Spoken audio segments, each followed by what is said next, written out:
பவுடரை வந்து நேஷ்னல் ஆக்குவோம் அப்படின்னு சொல்லி ஒரு பெரிய மார்க்கெட் ரிசர்ச்லாம் பண்ணி அதுக்கு வந்து ஒரு ஒரு 10 லட்ச ரூபா செலவு பண்ணி நான் ரொம்ப நல்லா போகும் அப்படின்னு சொல்லி இந்த ஹென்னா வச்சு பண்ணுங்க அப்படின்லாம் சொன்னாங்க. அதெல்லாம் வச்சு நேஷ்னலாக பண்ணலான்னு சொல்லி லான்ச் பண்ணேன். அது ஒரு ஃபெயிலியர் ஆகிடுச்சு. அதுக்கப்புறம் வந்து ராகா ஹைபிஸ்கஸ் ஆயில், அது வந்து செம்பருத்தி போட்டு தேங்காய் எண்ணெய் போட்டால் ரொம்ப பாப்புலராக இருக்கும்னாங்க. அது ஒன்று பண்ணால் அது 3வது ஃபெயிலியர் ஆகிடுச்சு. என்னடா இது இப்போ தொடர்ந்து ஃபெயிலியர் ஆகுது அப்படின்னு சொல்லி என்ன பண்ணுறதுன்னு தெரியாமல் டீமை கூப்பிட்டு என்னப்பா பண்ணலாம் அப்படின்னு சொல்லி கேட்டபோது அவங்க சொன்னாங்க, இந்த ராகா பவுடரை வந்து ஒரு இதில் போட்டு ஒரு கப்பில் போட்டு அதுக்கப்புறம் அது தண்ணி ஊற்றி அதை பேஸ்ட் ஆக்கி அதுக்கப்புறம் தலையில் போடுறதெல்லாம் வந்து இந்த ட்ரெடிஷ்னல் விமனுக்கு தான் சூட் ஆகுது.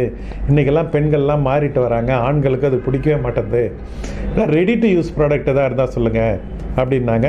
எனக்கு அப்போ என்ன ஒரு ஒரு ஐடியா வந்துச்சு, ஏன் இதை பேஸ்ட் ஃபார்மில் போடக்கூடாது அப்படின்னு சொல்லி ராகா